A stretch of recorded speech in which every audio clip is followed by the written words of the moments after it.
সুধী দর্শক বৃন্দ, আমি সৌভিক নন্দী বলছি।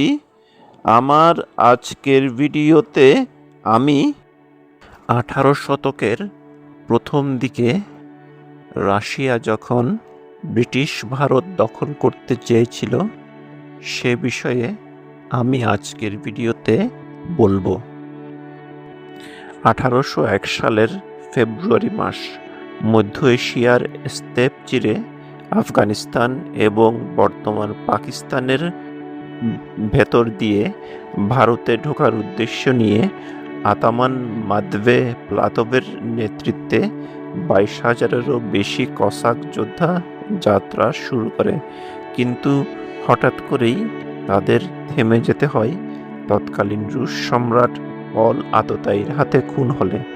তার ছেলে প্রথম আলেকজান্ডার সিংহাসনে বসার সাথে সাথেই কসাক দলকে ডেকে পাঠান। অনেকের কাছে মানসিক ভারসাম্যহীন হিসেবে পরিচিত পলের ভারত জয় স্বপ্নই থেকে যায়। তবে অনেকেই জানেন না এই অভিযানের পিছনে ছিলেন ফরাসি সম্রাট নেপোলিয়ন বোনাপার্ট। অষ্টাদশ শতাব্দীর শেষ দিকে সমস্ত ইউরোপীয় রাজাদের প্রধান লক্ষ্য ছিল বিপ্লবে আক্রান্ত ফ্রান্সকে ধ্বংস করা, যাতে বিপ্লবের সংক্রামক ধারণা তাদের রাজ্যগুলোতেও ছড়িয়ে পড়তে না পারে। এদের মধ্যে ছিল রাশিয়ান সাম্রাজ্য। সেকেন্ড কোয়ালিশনের যুদ্ধে একদিকে স্থলে আলেকজান্ডার সুভরভ ইটালি আর সুইজারল্যান্ডে ফ্রান্সের বিরুদ্ধে তার বিজয় অব্যাহত রেখেছিলেন। অন্যদিকে ফিওদর উসাকভের নৌবাহিনী ভূমধ্যসাগরে ফরাসিদেরকে তাড়িয়ে বেড়াচ্ছিল। তবে সময় গড়ানোর সাথে সাথে সম্রাট প্রথম পলের মাথায় গেড়ে বসল যে ফরাসিদের সাথে সংঘর্ষ রাশিয়ার জন্য মোটেই লাভজনক কিছু নয়। জারের সৈন্যদের রক্তে যুদ্ধক্ষেত্র যখন রঞ্জিত হচ্ছে, তখন ব্রিটিশ এবং অস্ট্রিয়ানরা বড় কোনো অবদান না রেখেই রাশিয়ার কষ্টার্জিত বিজয়ের সুফল ভোগ করছিল। পল এ বিষয়ে নিশ্চিত হলেন যখন 1800 সালে ব্রিটেন মাল্টা দখল করে নিল। দ্বীপ থেকে ফরাসি সৈন্যদেরকে উচ্ছেদ করার পর ব্রিটিশরা একে নাইটস অফ মাল্টার কাছে ফিরিয়ে না দিয়ে নিজেদের উপনিবেশ এবং নৌঘাঁটি বানানোর কাজ শুরু করে। নাইটস অফ মাল্টার গ্র্যান্ডমাস্টার পল এতে দারুণ চটে যান, নিয়ে নেন ব্যক্তিগত অপমান হিসেবে, সিদ্ধান্ত নেন পক্ষ বদলাবার।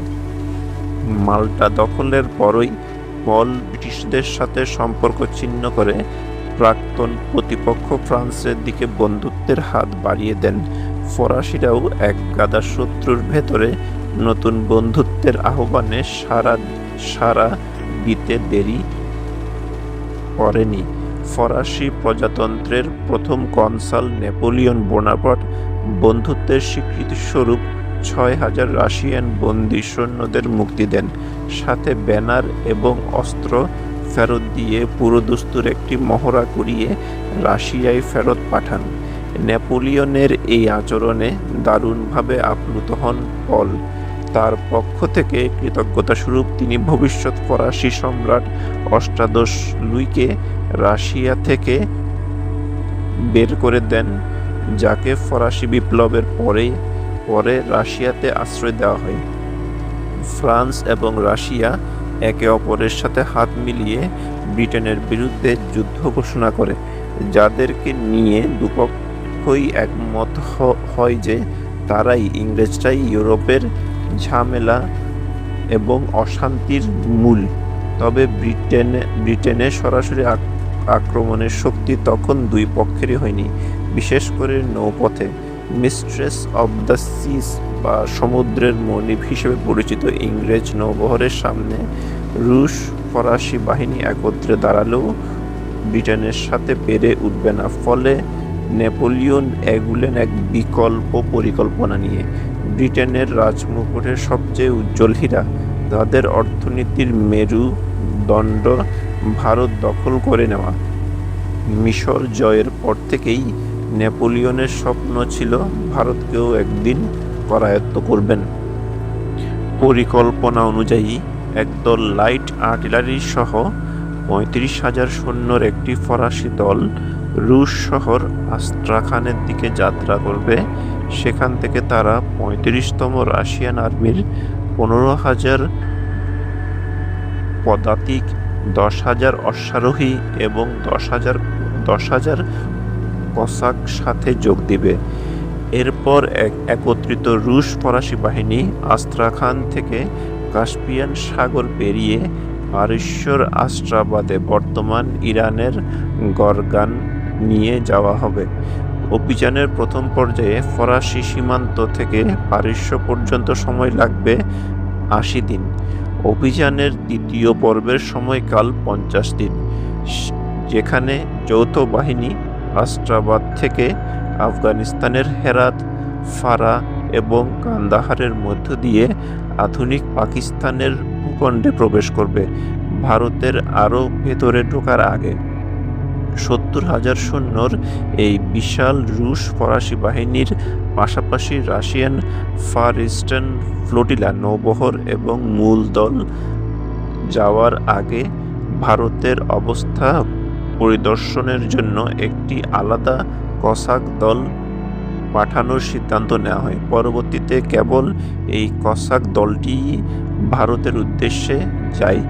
প্রথম পলের ব্যক্তিগত অনুরোধে পুরো অভিযানের নেতৃত্ব ফরাসি জেনারেল ১৮০৪ থেকে মার্শাল আন্দ্রে মাসেনাকে দায়িত্ব দেওয়া হয়। পূর্ব দিকে যাত্রা। আতামানের লাতভের কসাক সৈন্যদের যাত্রা ছিল যৌথ অভিযানের প্রথম ধাপ। এটি বহুদিন আগে থেকেই প্রস্তুত করা ছিল, তবে অন্য উদ্দেশ্যে। ১৮০১ সালের ফেব্রুয়ারির শেষ দিকে কসাক দল দন থেকে ওরেনবুর্গের দিকে যাত্রা শুরু করে, যেখান থেকে তাদের পরিকল্পনা ছিল কাজাক স্টেপস, খিভা খানাতে এবং বুখারার, বর্তমান তুর্কমেনিস্তান এবং উজবেকিস্তানে যাওয়া এবং শেষে আফগানিস্তানের মধ্য দিয়ে বর্তমান পাকিস্তানের ভূখণ্ডে প্রবেশ করা।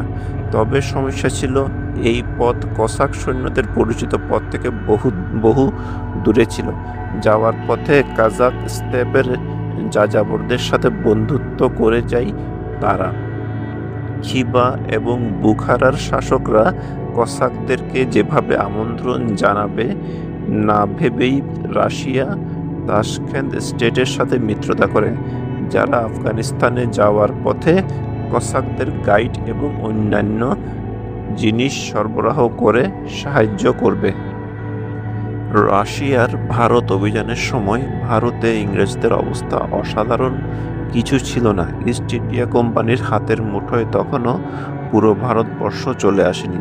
পূর্ব এবং দক্ষিণের কিছু অংশ ছাড়া ভারতের বাকি অংশ স্থানীয় শাসকদের হাতেই ছিল তখন।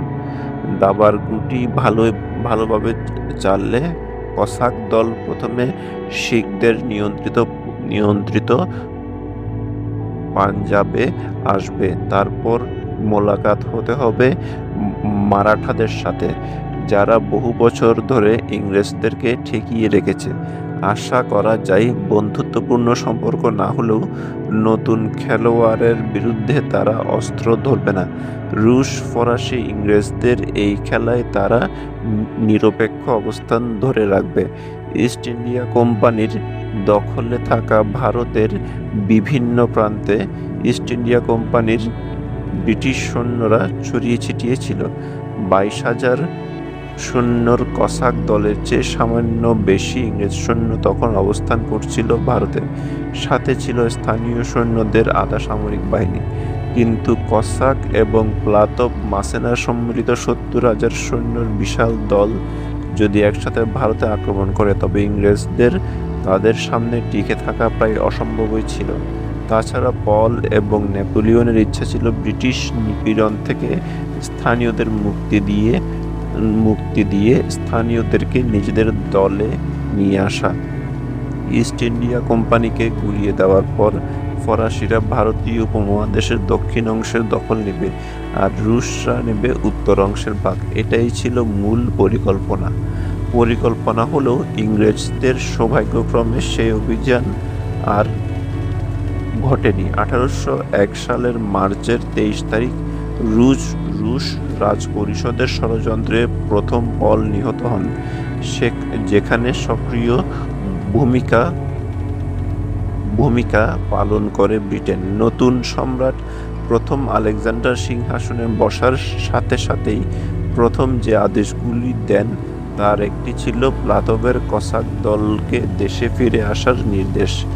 নেপোলিয়ন তার রাশিয়ান মিত্রের মৃত্যুতে প্রচণ্ড ক্ষিপ্ত হয়ে প্রতিক্রিয়া জানান।